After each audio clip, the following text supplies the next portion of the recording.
They are back in the finals just as expected. Aiming na para sa 7th crown ng defending champions Creamline Cool Smashers matapos isweep ang semi-finals ng 2023 Second All-Filipino Conference. Off to another historic sweep, 10th finals and 13th straight podium. Creamline dinurog ang Charity Go sa semis. Gemma Galanza at Alyssa Valdez binutata si Mama P. Pero bago yan mga ka-V-Heads, huwag kalimutang mag-subscribe at i-click ang notification bell para updated ka sa aking latest videos.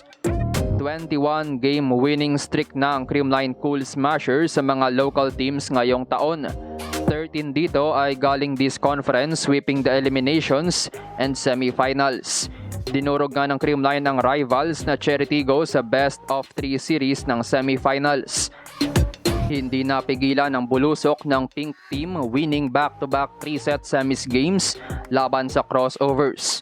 Pero katulad ng Game 1, dikit naman ang mga talaan sa Game 2, 26-24, 25-21 at 25-21.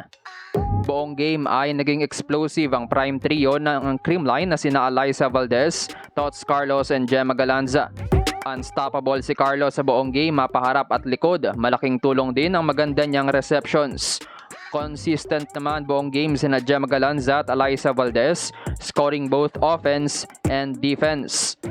Maganda naman ang tapatan ni Ea Laure sa set 1 at Alyssa Valdez, pero unfortunately ay nakaramdam ng fatigue si Ea sa kalagitnaan ng set 2 at hirap nang bumalik sa third set. Isa pang nag-struggle this game para sa Charity Go ay ang inaasahan sanang scoring support na si Mylene Paat, pero bantay sarado si Mama P. Highlight ang mga mega block sa kanya ni Alyssa Valdez at lalo na si Gemma Galanza na magandang panapo sa second set with a slay celebration. Silver lining naman para sa crossovers ang pag-step up ni Shaya Adorador at EJ Laure para pangunahan ang scoring ng Cherry sa likod ng struggling Ea and Paat. Nagparamdam din ang kanilang mga middle hitters with Carandang and Gaston scoring consistently. Balik naman sa Creamline, buong starting 6 ay halos flawless ang galaw. Bukod sa Holy Trinity, malaki rin talaga ang naging ambag ni Pangs Panaga na mataas ang porsyento pag nabibigyan ng bola. Pinatunayan rin ni Risa Sato na gising na siya this conference matapos ang mababang performance ng eliminations. At syempre ang improved performance ng kanilang playmaker na si Kyle Negrito. Pinakitaan rin ng Creamline ng Charity Go ng malupitang floor defense. Sa loob ng 3 sets, pinakadikit ang unang set kung saan gising ang Charity Go leading 16-12 pero hindi nila napigilan ang endgame ng Creamline. Halos pareho naman ang kwento ng set 2 at set 3 kung saan hindi nalalayo ang score pero walang panapos ang Charity Go. Bigo silang mapantayan ng composure na pinakita ng kabilang side. Dito nga nila na-miss ang serbisyo ng isang Ea Laure. Player of the game si Kyle Negrito matapos magtala ng 1 point, 18 excellent sets. Top scorer naman si Tots Carlos, scoring 19 points, 7 digs and 13 receptions. Consistent nga rin ang kanyang kapwa Holy Trinity na sina Gemma Galanza at Alyssa Valdez. Nagtala si Galanza ng 17 points, 8 receptions.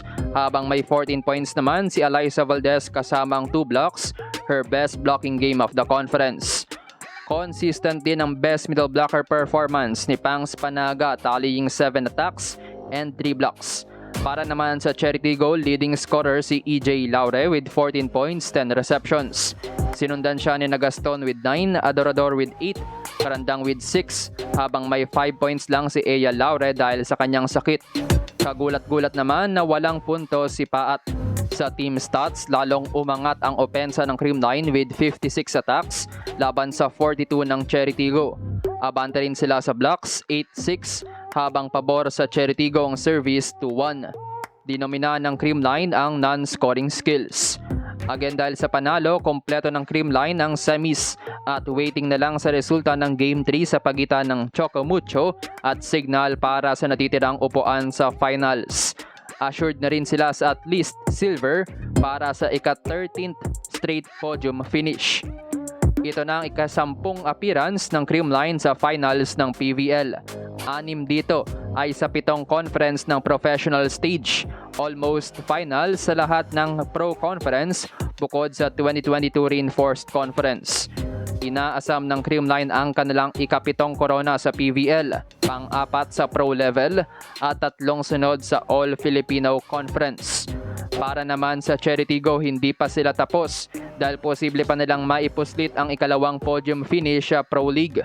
Maglalaro sila sa bronze medal match laban sa kung sino man ang matatalo sa semifinal series ng Chocomucho at Signal. Magsisimula ang finals ngayong December 14, Thursday. Bronze medal game 1 ay 4 p.m. at 6 p.m. naman ang gold medal game 1.